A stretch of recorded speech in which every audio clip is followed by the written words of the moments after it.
30년 내 인류 멸종 확률 20%, 노벨상 수상자의 암울한 예언. AI 기술은 단순한 도구를 넘어 인류의 생존을 위협할 수도 있는 존재로 진화하고 있습니다. 인공지능의 대부라 불리는 제프리 힌턴 교수의 경고는 단순한 과학적 의견을 넘어 인류의 미래를 둘러싼 치열한 논쟁의 중심에 있습니다.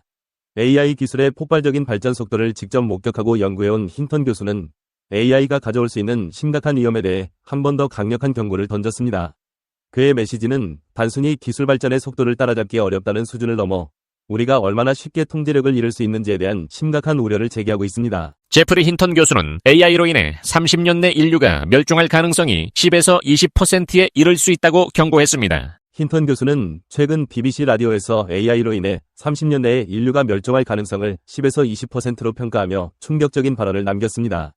이전까지 AI로 인한 멸종 가능성을 10%로 주장했던 그가 이제 그 확률을 2배 가까이 상향한 것은 기술 변화 속도가 상상을 초월하기 때문입니다. 그는 AI가 인간의 지적 능력을 추월하는 속도가 놀라울 정도로 빠르다며 이에 따라 AI가 통제 불능 상태에 빠질 위험이 더욱 커졌다고 분석했습니다. AI가 인간의 지능을 초월하면 우리는 3살짜리 아이처럼 무력해질 것입니다. 더 똑똑한 존재가 덜 똑똑한 존재를 지배하는 것은 필연적입니다. 그의 가장 인상적인 비유 중 하나는 인류는 3살짜리 아이처럼 될 것이라는 표현입니다. 이는 AI와 인간의 지능 격차가 얼마나 클 수 있는지를 극명히 보여주는 말로 인간이 AI를 이해하거나 통제할 수 없는 수준에 이를 수 있음을 암시합니다. 우리가 더 똑똑한 존재를 상대해본 적이 없다는 그의 말은 인간의 역사에서 지능적 우위가 늘 힘과 통제를 의미했음을 상기시키며 더욱 설득력을 갖습니다. AI는 우리가 만든 것이지만 통제 불능 상태에 빠질 수 있습니다. 우리가 더 똑똑한 존재를 통제할 수 있을까요? 힌턴 교수의 경고는 단순히 기술 발전이 빠르다는 차원에서 그치지 않습니다. 그가 우려하는 핵심은 AI의 잠재적 통제 불능 상태입니다. 기술적으로 사람보다 더 똑똑한 AI가 개발된다면 그것이 인간의 목표와 일치하지 않거나 심지어 인간의 의도를 이해하지 못하는 경우 심각한 문제가 발생할 수 있습니다. 힌턴 교수는 이를 두고 우리가 만든 더 똑똑한 존재가 우리를 통제하는 상황을 그려보라고 말합니다.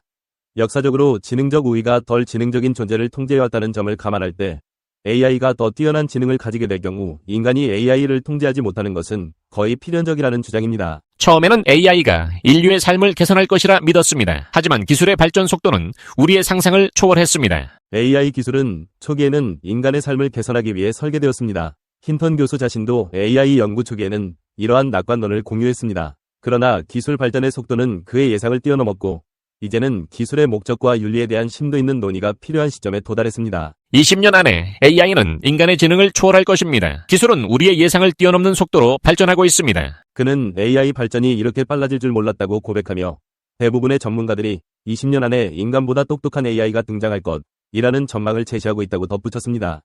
이러한 전망은 기술 발전이 가져올 가능성과 그로 인한 위험성을 동시에 보여줍니다. AI는 위학, 과학, 엔터테인먼트 등 다양한 분야에서 놀라운 혁신을 가능하게 했지만 이면에는 제어 불능 상태로 인한 위험이 도사리고 있다는 점을 그는 지적합니다. AI를 안전하게 관리하기 위해 강력한 정부 규제가 필요합니다. 우리의 미래를 위한 결정은 지금 이루어져야만 해야 하십니다. 힌턴 교수는 특히 정부 규제의 필요성을 강조합니다. 현재 AI 연구와 개발은 주로 이윤을 추구하는 대기업에 의해 주도되고 있습니다. 그는 이러한 시스템이 안전성을 담보하기에 충분하지 않을 수 있다며 대기업이 안전 연구를 강제로 수행하도록 만드는 유일한 방법은 정부의 규제라고 주장합니다.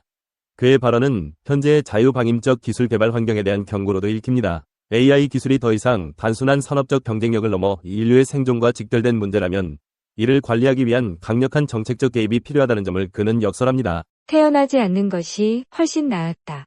인류가 자발적으로 멸종하는 것이 윤리적으로 바람직하다. 데이비드 베너타의 Better Never to Have Been. The Harm of Coming into Existence. 삶은 축복인가, 저주인가? 우리는 흔히 삶을 축복이라고 생각합니다. 생일을 축하하고 새로운 생명의 탄생을 기뻐하며 삶의 아름다움을 노래합니다. 하지만 모두가 그렇게 생각하는 것은 아닙니다. 남아프리카 공화국의 철학자 데이비드 베너타는 삶은 축복이 아니라 저주이며 차라리 태어나지 않는 것이 더 낫다는 파격적인 주장을 펼칩니다. 그의 저서 Better Never to Have Been, The Harm of Coming into Existence는 삶에 대한 우리의 통념을 뒤흔들고 존재의 의미와 가치에 대해 근본적인 질문을 던집니다. 고통과 쾌락의 비대칭성, 존재의 불가피한 해악. 베너타의 핵심 논증은 고통과 쾌락 사이의 비대칭성에 기반합니다. 고통은 존재해야만 경험할 수 있지만 쾌락은 존재하지 않아도 박탈당하지 않습니다. 다시 말해, 존재하지 않는 존재는 고통을 겪지 않지만 존재하는 존재는 쾌락을 누리더라도 고통을 피할 수 없습니다. 이러한 비대칭성은 존재 자체가 불가피한 해악을 수반함을 의미합니다. 베너타는 이를 다음과 같이 설명합니다. 만약 당신이 존재하지 않았다면 당신은 지금 겪고 있는 고통을 겪지 않았을 것입니다. 하지만 당신이 존재하지 않았다고 해서 당신이 지금 누리고 있는 쾌락을 박탈당한 것은 아닙니다. 이는 쾌락이 고통을 상쇄할 수 없음을 시사하며 삶의 긍정적인 측면이 아무리 크더라도 존재의 해악을 극복할 수 없음을 보여줍니다. 삶의 질에 대한 논쟁, 긍정적인 경험의 함정. 물론 삶에는 긍정적인 경험도 많습니다. 사랑하는 사람과의 행복한 시간, 성취감을 느끼는 순간, 아름다운 자연을 감상하는 즐거움 등은 삶의 질을 향상시키는 요소입니다. 하지만 베너타는 이러한 긍정적인 경험들이 삶의 고통과 불행을 상쇄할 수 없다고 주장합니다. 삶의 고통은 너무나 심각하고 긍정적인 경험은 일시적이며 불확실하기 때문입니다. 베너타는 우리가 긍정적인 경험의 가치를 과대평가하는 경향이 있다고 지적합니다. 우리는 행복한 순간을 기억하고 불행한 순간은 잊으려 합니다. 또한 우리는 긍정적인 경험을 통해 삶의 고통을 극복할 수 있다는 희망을 품습니다. 하지만 이러한 희망은 종종 헛된 것으로 드러납니다. 삶의 고통은 예측 불가능하며 언제든지 우리를 덮칠 수 있습니다. 쾌락주의적 반론과 지나치게 낙관적인 태도 비판. 베너타의 주장에 대한 가장 흔한 반론은 쾌락주의적 관점에서 제기됩니다. 쾌락주의자들은 삶의 쾌락이 고통을 능가한다고 주장하며 삶은 살 가치가 있다고 말합니다. 하지만 베너타는 쾌락주의자들이 쾌락의 가치를 과대평가하고 고통의 심각성을 과소평가한다고 비판합니다. 그는 쾌락주의자들이 쾌락의 지속성과 강도를 과장한다고 지적합니다. 쾌락은 대개 일시적이며 강렬한 쾌락은 드물게 나타납니다. 반면 고통은 오래 지속될 수 있으며 극심한 고통은 삶을 완전히 파괴할 수 있습니다.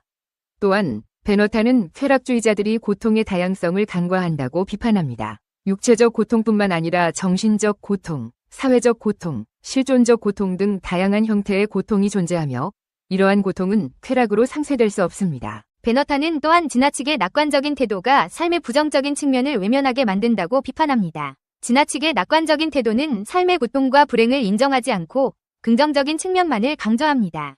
이러한 태도는 삶의 어려움에 대한 현실적인 대처를 방해하며 고통받는 사람들을 외면하게 만듭니다. 출산의 윤리, 아이를 낳는 것은 정당한가? 베너타는 존재하게 되는 것이 해악이라는 주장을 바탕으로 아이를 낳는 것은 심각한 해악을 초래하는 부도덕한 행위라고 주장합니다. 그는 낙태를 옹호하며 태아에게 고통을 안겨주지 않기 위해서는 낙태가 허용되어야 한다고 말합니다. 또한 그는 인류가 자발적으로 멸종하는 것이 윤리적으로 바람직하다고 주장합니다. 베너타의 주장은 극단적으로 들릴 수 있지만 그의 논증은 논리적으로 일관성이 있으며 삶의 고통과 불행에 대한 진지한 고민을 하도록 촉구합니다. 그의 주장에 동의하든 동의하지 않든 그의 논증은 삶의 어두운 면을 직시하고 존재의 의미와 가치에 대해 다시 생각하게 만듭니다. 결론, 삶에 대한 새로운 시각. 데이비드 베너타의 반출생주의 철학은 삶에 대한 우리의 통념에 도전하며 존재의 의미와 가치에 대한 근본적인 질문을 던집니다.